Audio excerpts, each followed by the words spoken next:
नमस्कार मित्रों, आप सभी का स्वागत है हमारे चैनल संस्कृत स्तोत्रम पर। हमने पिछले वीडियो में बात करी थी छठ पूजा के बारे में। आइए जानते हैं वृहद तौर पे कि इस पूजा में क्या क्या चीज़ें होती हैं, क्या क्या चीज़ें हैं, कैसे की जाती है, क्यों की जाती है, क्या वैज्ञानिक महत्व है, क्या इसका धार्मिक महत्व है। आइए हम शुरुआत से जानते हैं। तो छठ का जो पर्व होता है, जो षष्ठी पूजा होती है, वो कार्तिक शुक्ल पक्ष के षष्ठी को आमतौर पर हिंदुओं द्वारा मनाया जाने वाला एक पर्व है। सूर्योपना उपासना का यह एक अनुपम लोक पर्व है जो मुख्य रूप से बिहार, झारखंड, पश्चिम बंगाल और पूर्वी उत्तर प्रदेश और नेपाल के तराई क्षेत्रों में मनाया जाता है। कहा जाता है कि यह पर्व मैथिली, मगही और भोजपुरी लोगों का सबसे बड़ा पर्व है। यह उनकी संस्कृति का एक अभिन्न अंग है। छठ पर्व बिहार में बड़े धूमधाम से मनाया जाता है। यह पर्व बिहार या पूरे भारत का एक ऐसा मात्र पर्व है जो वैदिक काल से चला आ रहा है। कहते हैं कि अब तो यह बिहार की संस्कृति का अभिन्न अंग बन चुका है। यह पर्व बिहार के वैदिक आर्य संस्कृति की एक छोटी सी झलक दिखलाता है। यह पर्व ऋग्वेद में वर्णित सूर्य पूजन एवं उषा पूजन तथा आर्य की परंपरा के अनुसार मनाया जाता है। कहते हैं कि जो भी बिहारी बाहर रह रहे होते हैं वो दिवाली को अपने घर नहीं जाते हैं, परंतु इस पर्व को मनाने के लिए वे सब अपने अपने घरों को वापस लौटते हैं। इसलिए इस पर्व की महत्वता सबसे ज़्यादा हो जाती है। कहते हैं कि बिहार में इस पर्व को इस्लाम सहित अन्य धर्मावलंबी भी मनाते देखे जाते हैं। धीरे धीरे यह त्यौहार प्रवासी भारतीयों के साथ साथ विश्व भर में प्रचलित होता जा रहा है। छठ पूजा सूर्य, प्रकृति, जल, वायु और उनकी बहन छठी मैया को समर्पित है। कहते हैं कि पृथ्वी पर जीवन देवताओं को बहाल करने के लिए धन्यवाद देने के लिए छठी मैया, जिसे मिथिला में रनबे माए भी कहा जाता है, भोजपुरी में सबिता माई और बंगाली में रनबे ठाकुर बुलाया जाता है। कहते हैं पार्वती का छठा रूप और भगवान सूर्य की बहन छठी मैया को त्यौहार की देवी के रूप में पूजा जाता है। यह चंद्र के छठे दिन काली पूजा के 6 दिन बाद छठ मनाया जाता है। मिथिला में छठ के दौरान महिलाएं मिथिला की शुद्ध पारंपरिक संस्कृति को दर्शाने के लिए बिना सिलाई के शुद्ध सूती धोती पहनती हैं। त्यौहार के अनुष्ठान बहुत ही कठोर हैं और 4 दिनों की अवधि में मनाए जाते हैं। इनमें पवित्र स्नान, उपवास, पीने के पानी, व्रता से दूर रहना, लंबे समय तक पानी में खड़ा होना और प्रसाद और अर्घ देना शामिल है। कहते हैं परवातिन नामक एक मुख्य उपासक आमतौर पर महिलाएं होती हैं और हालांकि बड़ी संख्या में पुरुष भी उत्सव का पालन करते हैं क्योंकि छठ लिंग विशिष्ट त्यौहार नहीं है। फिर भी बड़ी संख्या में महिलाएं ही व्रत को करती हैं और करते हुए देखी जाती हैं। छठ का महापर्व के व्रत को स्त्री, पुरुष, बूढ़े, जवान सभी लोग करते हैं। कुछ भक्त नदी के किनारे के लिए सिर के रूप में एक प्रोस्टेशन मार्च भी करते हैं। पर्यावरण विदों का दावा है कि छठ सबसे पर्यावरण अनुकूल हिंदू त्यौहार है। यह त्यौहार नेपाली और भारतीय लोगों द्वारा अपने डायस्पोरा के साथ मनाया जाता है। अब बात करते हैं कि छठ पूजा का जो पर्व है वो कैसे चालू हुआ, इसकी शुरुआत एक कैसे हुई। तो कहते हैं ऐतिहासिक रूप से मुंगेर सीता मन पत्थर मतलब सीता चरण मंदिर के लिए जाना जाता है, जो मुंगेर में गंगा के बीच में एक शिलाखंड पर स्थित है। ऐसा माना जाता है कि माता सीता ने मुंगेर में छठ पर्व मनाया था। इसके बाद ही छठ महापर्व की शुरुआत हुई। इसलिए मुंगेर और बेगूसराय में छठ महापर्व बड़ी धूमधाम से मनाया जाता है। एक कथा के अनुसार प्रथम देवासुर संग्राम में जब असुरों के हाथों देवता हार गए, तब देव माता अदिति ने तेजस्वी पुत्र प्राप्ति के लिए देवारण्य के देव सूर्य मंदिर में रनबे मैया या छठी मैया अपनी पुत्री की आराधना की थी। तब प्रसन्न होकर छठी मैया ने उन्हें सर्वगुण संपन्न और तेजस्वी पुत्र होने का वरदान दिया था।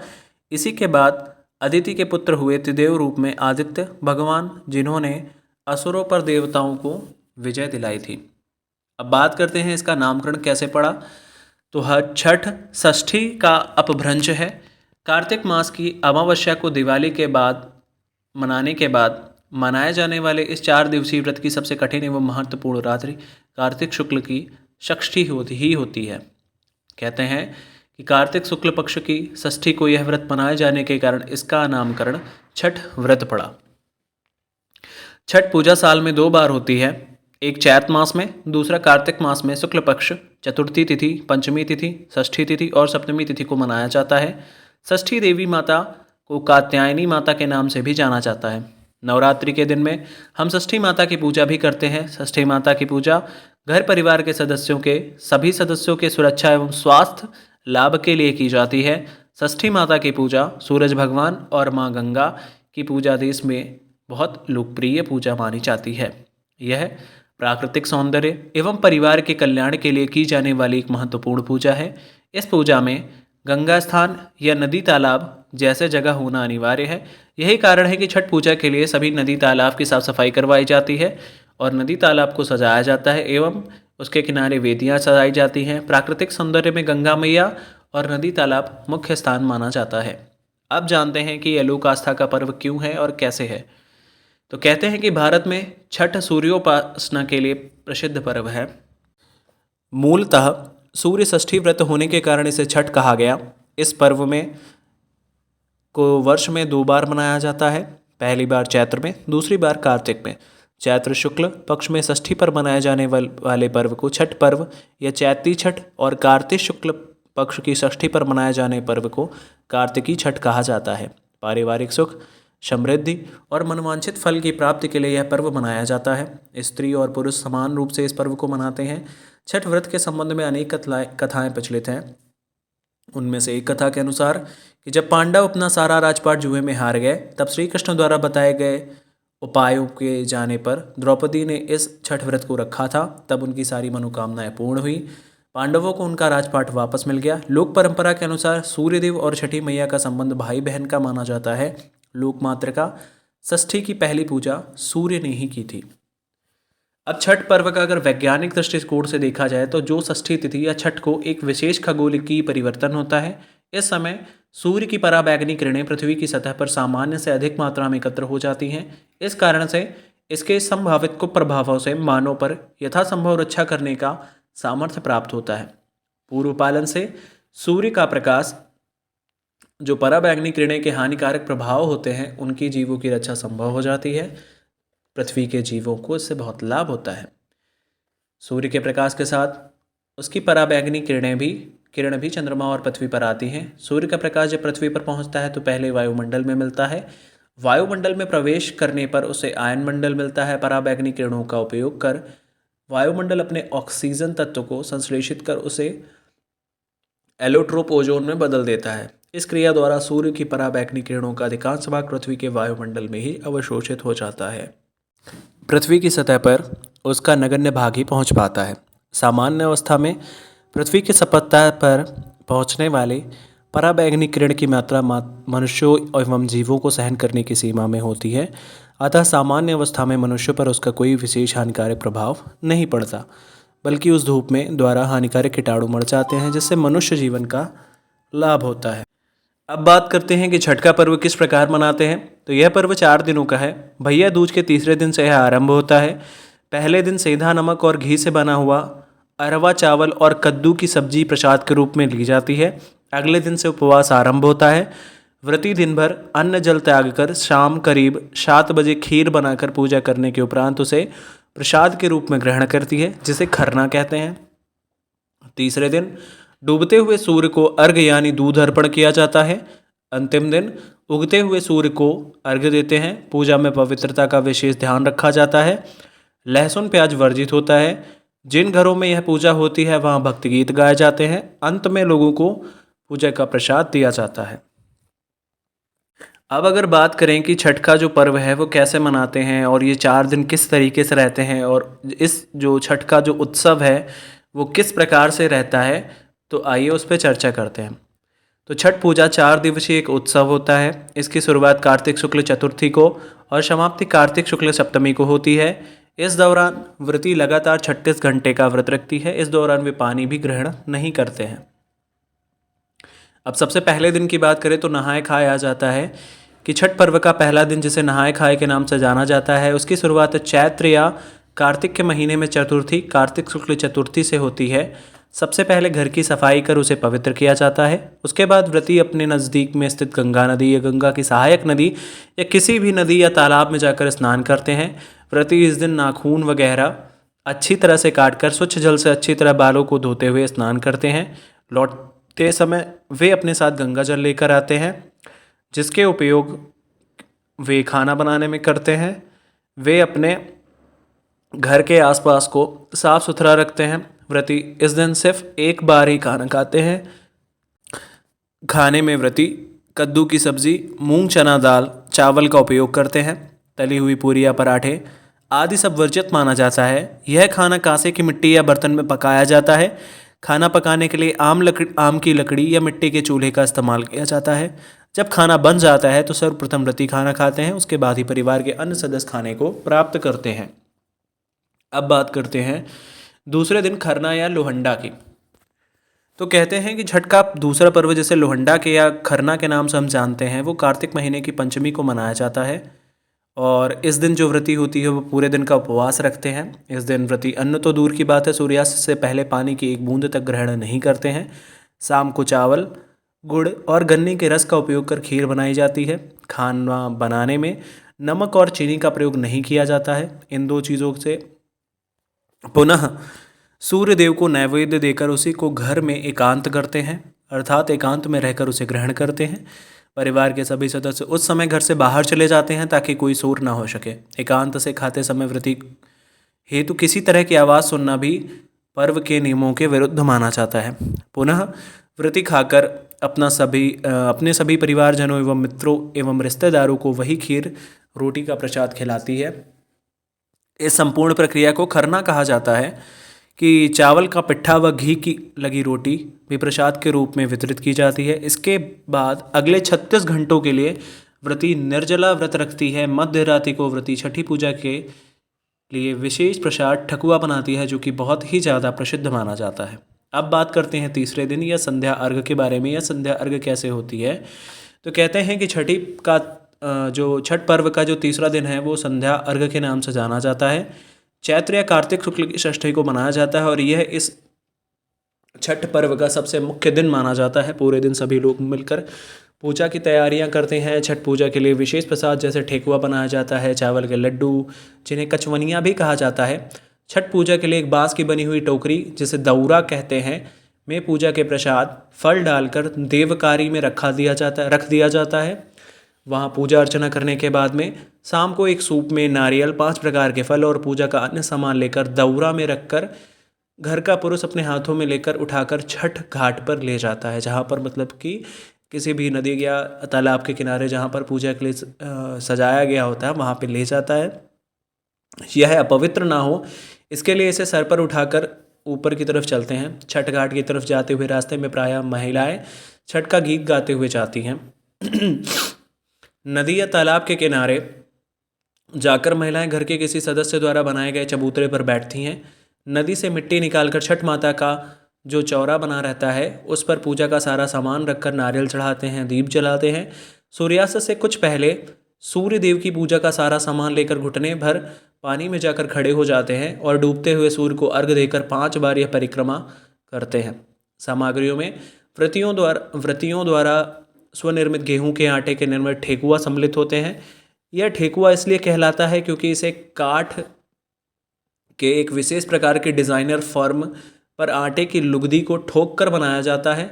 उपरोक्त पकवान के अतिरिक्त कार्तिक मास में खेतों में उपजे सभी नए कंदमूल, फल, सब्जी, मसाले, अन्न आदि यथा गन्ना, ओल, हल्दी, नारियल, नींबू, पके केले आदि चढ़ाए जाते हैं। ये सभी वस्तुएं साबुत ही अर्पित होती हैं, बिना कटे या टूटे फूटे।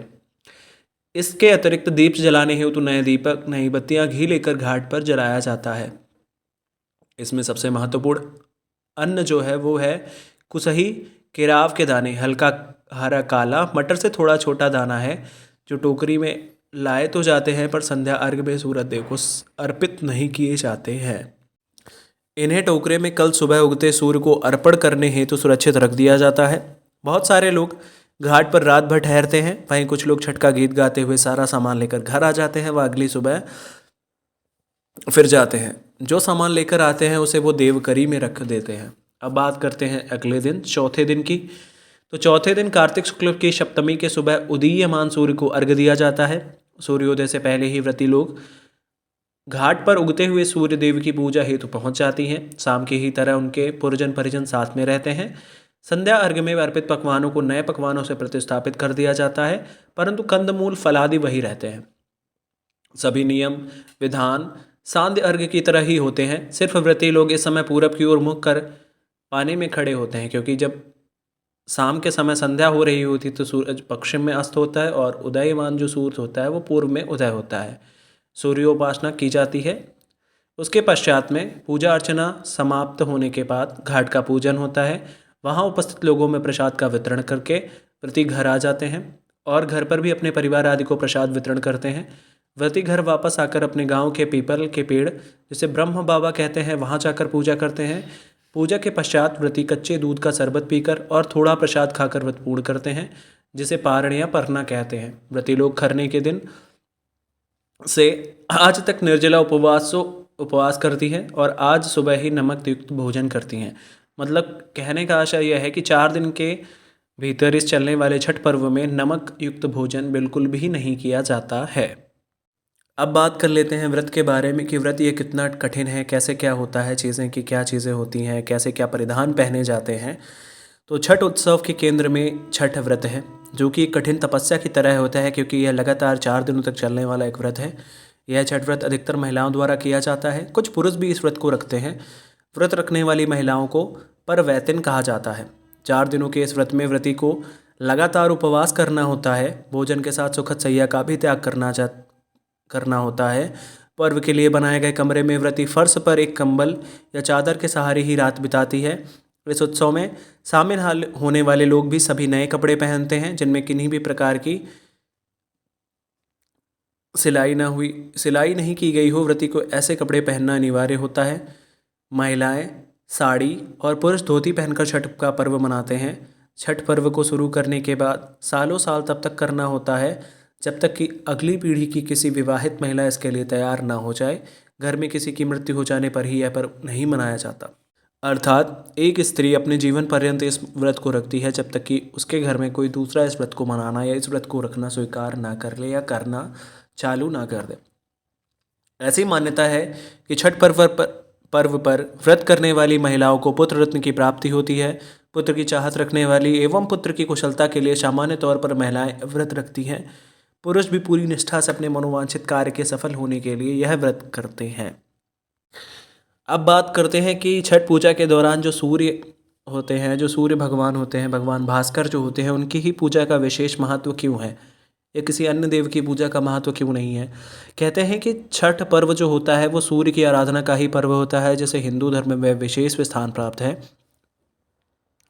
हिंदू धर्म के सभी देवताओं में सूर्य ही एकमात्र ऐसे देवता है जिन्हें मूर्त रूप में देखा जा सकता है।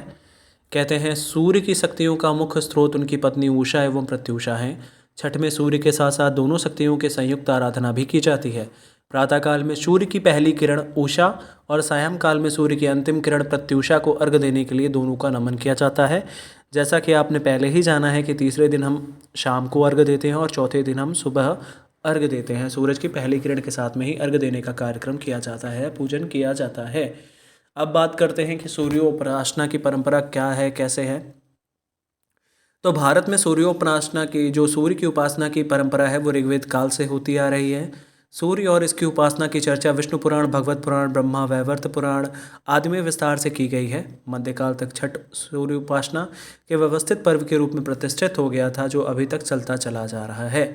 अगर हम बात करें सूर्य की पूजा जो होती है, षष्ठी का पालन, शक्ति के कारण सूर्य की उपासना सभ्यता के विकास के साथ में विभिन्न स्थानों पर अलग अलग रूप में प्रारंभ हो गई थी। लेकिन देवता के रूप में सूर्य की पूजा या वंदना का उल्लेख पहली बार हमें ऋग्वेद में मिलता है।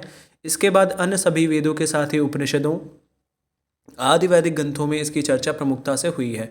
निरुक्त के रचयिता अगर यास्क की द्यून स्थानीय देवताओं में सूर्य को पहले स्थान पर रखा गया है।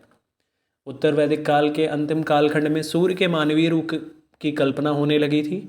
इसी कालांतर में सूर्य की मूर्ति पूजा का रूप ले लिया और पौराणिक काल आते आते सूर्य पूजा का प्रचलन और अधिक हो गया। अनेक स्थानों पर सूर्य देव के मंदिर भी बनाए गए। आरोग्य एवं देवता के रूप में भी सूर्य की पूजा की जाती है। कहते हैं कि पौराणिक काल में सूर्य को आरोग्य देवता भी माना जाने लगा। पौराणिक काल में सूर्य को आरोग्य का देवता माना जाने लगा था। सूर्य की किरणों में कई रोगों को नष्ट करने की क्षमता पाई गई। ऋषि एवं मुनियों ने अपने अनुसंधान के क्रम में किसी खास दिन इस प्रभाव विशेष पाया। संभवतः यह छठ पर्व के उद्भव की बेला रही हो। भगवान कृष्ण के पौत्र शाम्ब को कुष्ठ रोग हो गया था। इस रोग से मुक्ति पाने के लिए विशेष सूर्योपासना की गई, जिसके लिए शाक्य द्वीप से ब्राह्मणों को बुलाया गया था। और इसी कुष्ठ रोग से मुक्ति पाने के पश्चात में कहते हैं कि सांब ने सूर्य मंदिर का निर्माण कराया था, जो कि उड़ीसा में है। यह मंदिर प्रमुखतः उड़ीसा के कोणार्क नगर में स्थित है और यह प्रमुख मंदिर है जो कि भगवान सूर्य को समर्पित है। कहते हैं कि सूर्यदेव जो सभी रोगों के नाशक थे, ने सांब के इस रोग कोष्ठ का निवारण कर दिया था। तदनुसार सांब ने सूर्य भगवान के लिए एक प्रसिद्ध मंदिर के निर्माण का निश्चय किया था। अपने रोगनाश के उपरांत चंद्रभागा नदी में स्नान करते हुए उन्हें सूर्यदेव भगवान की एक मूर्ति मिली थी। यह मूर्ति सूर्यदेव के शरीर के ही भाग से देवशिल्प श्री विश्वकर्मा जी ने बनाई थी। सांब ने बनवाए अपने मित्र वन में एक मंदिर में इस मूर्ति को स्थापित किया और तब से यह स्थान पवित्र माना जाने लगा। कोणार्क शब्द की बात करें तो कोण और अर्क के शब्दों से इस मेल से बना है। भगवान कोणार्क का सूर्य का कोणार्क मंदिर। अर्क का अर्थ होता है सूर्य, जबकि कोण से अभिप्राय होता है कोने या किनारे से रहा होगा। तो इस प्रकार छठ पूजा का महत्व एवं छठ पूजा मनाई जाने लगी है। जैसे भी लोक कथाओं में प्रचलित है कि रामायण से भी अलग अलग कहानियाँ निकल के आती हैं कि एक मान्यता के अनुसार लंका विजय के बाद राम राज्य की स्थापना के दिन कार्तिक शुक्ल षष्ठी को ही भगवान राम और माता सीता ने उपवास किया और सूर्यदेव की आराधना की थी। सप्तमी को सूर्यदेव के समय पुनः अनुष्ठान कर सूर्यदेव से आशीर्वाद प्राप्त किया था। महाभारत काल के भी जुड़ी हुई कथा हमने आपको सुनाई। पुराणों से जुड़ी हुई भी कथा भी आती है कि राजा प्रियंवत की कोई संतान नहीं थी। तब महर्षि कश्यप ने पुत्रेष्ठ यज्ञ कराकर उनकी पत्नी मालिनी को यज्ञाहुति में के लिए बनाई गई खीर दी थी। उनके प्रभाव से उन्हें पुत्र हुआ, परंतु वह मृत पैदा हुआ था। प्रियंवत पुत्र को लेकर शमशान गए और पुत्र वियोग में अपने प्राण को त्यागने लगे। उसी वक्त ब्रह्मा जी की मानस कन्या देवसेना प्रकट हुई और कहा कि सृष्टि के मूल प्रवृत्ति के छठे अंश से उत्पन्न होने के कारण मैं षष्ठी कहलाती हूँ। हे राजन, आप मेरी पूजा करें तथा लोगों को भी मेरी पूजा के लिए प्रेरित करें। राजा ने पुत्र इच्छा से देव षष्ठी का व्रत किया और उन्हें पुत्र रत्न की प्राप्ति हुई। यह पूजा तभी से कार्तिक शुक्ल षष्ठी को हुई थी और तभी से छठ पूजा के नाम से प्रचलित हो गई। अगर सामाजिक एवं सांस्कृतिक महत्व की बात करें तो छठ पूजा सबसे महत्वपूर्ण पक्ष इसकी सादगी एवं पवित्रता और लोक पक्ष है। भक्ति और आध्यात्म से इस पर्व में बाँस निर्मित सूप, टोकरी, मिट्टी के बर्तनों, गन्ने का रस, गुड़, चावल और गेहूं से निर्मित प्रसाद और सुमधुर लोकगीतों से युक्त होकर लोक जीवन भरपूर मिठास का प्रसार करता है। शास्त्रों से अलग यह जन सामान्य द्वारा अपने रीति रिवाजों में रंगी गढ़ी गई उपासना पद्धति है। इसके केंद्र में वेद पुराण जैसे धर्म ग्रंथ ना होकर किसान और ग्रामीण जीवन है। इस व्रत के लिए ना विशेष धन की आवश्यकता है, ना पुरोहित, ना गुरु या ना किसी के अभ्यर्थना की जरूरत पड़ती है तो पास पड़ोस में सहयोग की और जो अपनी सेवा के लिए शहर से एवं कृतज्ञता पूर्वक प्रस्तुत रहता है। इस उत्सव के लिए जनता स्वयं को अपने सामूहिक अभियान का संगठित करती है। नगरों की सफाई, वृत्तियों के गुजरने वाले रास्तों का प्रबंधन, तालाब या नदी के किनारे अर्घदान की उपयुक्त व्यवस्था के लिए समाज सरकार की सहायता की राह नहीं देखता। इस उत्सव में खरना के उत्सव से लेकर अर्घदान तक समाज की अनिवार्य उपस्थिति बनी रहती है। यह सामान्य एवं गरीब जनता के अपने दैनिक जीवन की मुश्किलों को भुलाकर सेवा भाव एवं भक्ति भाव से किए गए सामूहिक कर्म का विराट और भव्य प्रदर्शन माना जाता है। तो इस प्रकार यह होती है छठ की पूजा और इस तरीके से हम पूरा छठ का पर्व मनाते हैं। तो 4 दिनों तक चलने वाले इस पर्व को सभी जो व्यक्ति हैं वो भले भाव से, श्रद्धा के भाव से मनाया जाता है। तो यह थी छठ पूजा से जुड़ी हुई हमारी सारी वीडियो, जिसमें हमने आपको छठी पूजा या कार्तिक शुक्ल षष्ठी या जो भी पूजा का पूरे नाम है या खरना, नहाए खाए विधि, आपको सूर्य का मतलब प्रत्यूषा को संध्या सूर्य को अर्घ देने की बात कहें या फिर उषा किरण के समय सूर्य को अर्घ देने के बाद सभी चीज़ें हमने कवर करी। सामाजिक भी हमने बताया, वैज्ञानिक दृष्टिकोण भी हमने इस वीडियो में आपको बताया। तो वीडियो आपको कैसी लगी, वीडियो के अंत में आप ज़रूर बताएं और आगे की वीडियो के लिए हमारे चैनल को सब्सक्राइब करें ताकि हम आपको ऐसे ही अद्भुत जानकारियाँ प्रस्तुत कर सकें। तब तक के लिए आप सभी का आभार।